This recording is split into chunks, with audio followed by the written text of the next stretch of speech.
eu venho também, né, também de uma área de trânsito entre a comunicação e a literatura. Eu sou formada em jornalismo, mas meu mestrado em letras, é justamente a construção de alguns recursos, né, estilísticos próprios da literatura, que são às vezes facilmente notados, outras não, mas que estão presentes também na narrativa cinematográfica. O filme é do diretor Walter Salles. Isso já nos dá alguns indicativos, né? Existe uma proposta estética muito própria desse autor, né? A própria imagem, a textura, né? É um filme muitas vezes monocromático, né? Esse amarelar da camisa é também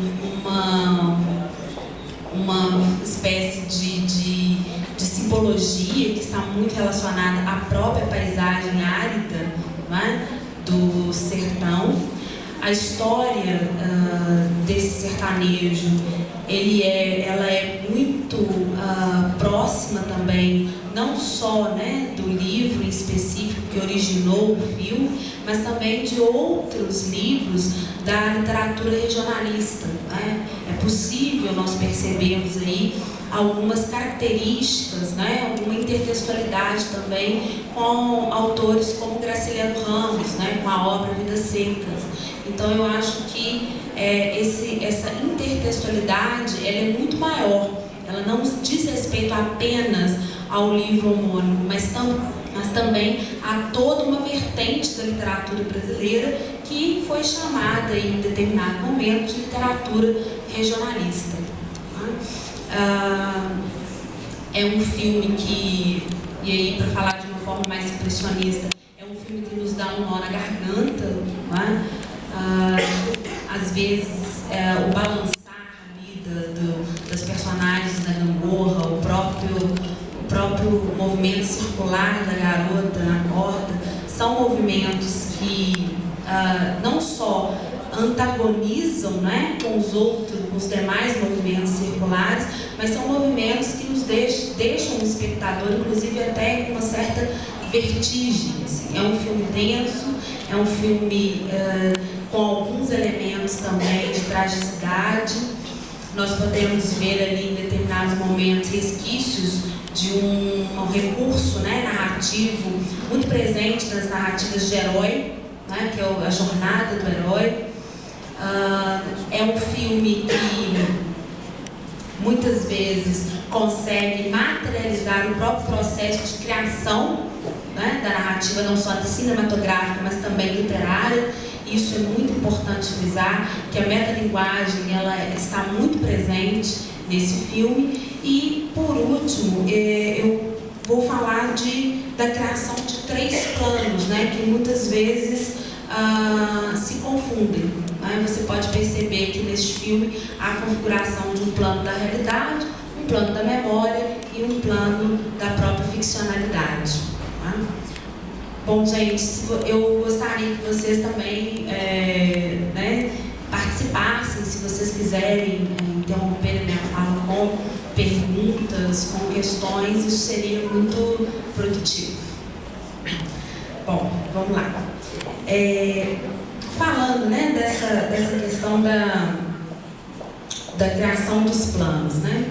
Logo de início você tem a caminhada, né, do garoto, do pacu ou do menino simplesmente, né? Também uma coisa, algo que me chamou muita atenção, porque as crianças lá em Vidas Secas, né, do Graciliano Ramos, também não tem nome. É mais um indício dessa brutalização do ser humano em meio àquela paisagem agreste. Né? Ali não é só o chão que é seco, ali os próprios sentimentos tendem a se esvair, a secar, se tornarem áridos também.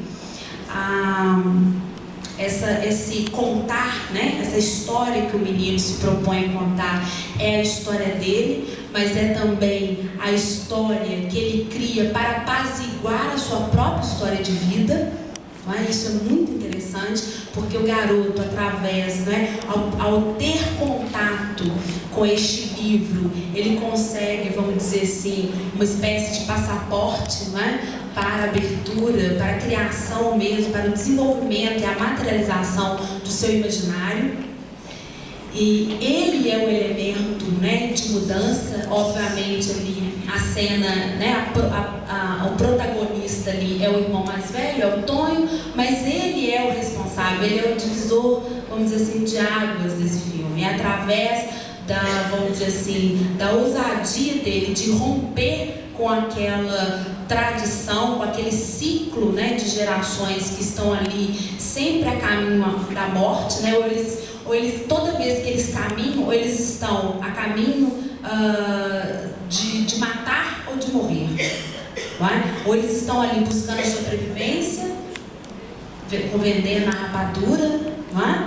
Um dos poucos momentos em que eles saem daquele lugar, ou eles estão caminhando para a morte, seja matando ou seja morrendo, né? Eles estão sempre ali numa posição de caça, né? É interessante a fala da mulher: qualquer vida é melhor do que morrer como bicho, e eles estão ali como bicho. Acho que existe uma metáfora visual ali extremamente importante, que aliás há uma passagem paralela em relação a esse tema. O menino primeiramente diz que eles vivem como bois, né? Eles rodam e continuam no mesmo lugar. Ele faz uma analogia e logo um pouco depois você tem a metáfora visual daquilo que o menino já havia antecipado, não é? O caminhar, não é, dos bois ao redor, não é, daquele moedor, né? Não é, naquela área de trabalho deles, é a metáfora do próprio percurso daquele sujeito, né? A metáfora, ele é um recurso, uma figura de linguagem conhecida como uma espécie de recurso para fazer uma comparação direta, né? Eu faço uma comparação indireta, e essa comparação indireta ela é sempre movida por uma relação de semelhança, né? Há sempre um elemento de interseção entre o objeto comparado e o objeto que está sendo, né, o objeto comparante. Existe uma comparação entre os meninos, né, entre o Tonho e o Pacu, ou o próprio menino, né, e os bois. Né? Aquela imagem, no momento em que ele percebe, né, também uma imagem extremamente marcante, que é, vamos dizer assim, coloca, né, é o gatilho para a mudança de atitude do Tonho, né, para a decisão que ele toma, é a imagem dos bois que rodam mesmo sem a coerção. Naquele momento ele percebe, não é, que a sua vida, que a sua própria trajetória está condicionada àquele movimento vicioso. E se vocês forem reparar, as metáforas visuais em relação ao movimento circular ou às imagens circulares, ela é muito interessante, porque as rodas da carroça, elas estão em oposição ao rodar daquele moedor, não é? Ele está sempre em rotação, mas ele não sai do lugar, ele está preso. A carroça leva o nosso protagonista para a sua primeira aventura, né? Não à toa o nome da cidade se chama Ventura, não é? E aí você tem vamos dizer assim, um resgate muito interessante de um recurso que começou lá com as narrativas épicas, que se chama a jornada do herói, não é? O herói tem um chamado, que geralmente é uma imagem, uma cena que traz um tipo de revelação para ele, né? É a imagem dos bois em círculo, sozinhos, né? Ele tem esse chamado e parte para a sua, vamos dizer assim, o que seria para o herói a sua missão, né? Para ele é a sua aventura, é a sua oportunidade de encontrar-se e encontrar algo que não pertence mais àquela paisagem opressora. O movimento circular da mulher na corda está também em oposição, não é, a esses vários, vamos dizer assim, essas várias imagens circulares, sobretudo do moedor, dos bois rodando, deles próprios, né, dos próprios familiares rodando ali em torno. Aquela imagem, ela é muito simbólica, né? É a imagem que antecipa, que anuncia, vamos dizer assim, a libertação, não só dela, porque e a imagem dela é muito paradoxal, porque ela também se despreza, mas ela é uma andarilha.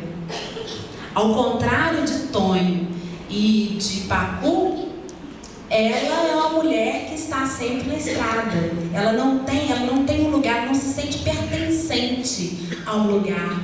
Mas esse sentimento também a aprisiona, né? Esse andar errante também é um tipo de prisão, né? E que nos remete à própria trajetória também errante de muitos dos retirantes, né, do Nordeste brasileiro. Então, todas essas imagens, ou elas estão ali sendo colocadas, não é, numa relação semelhante,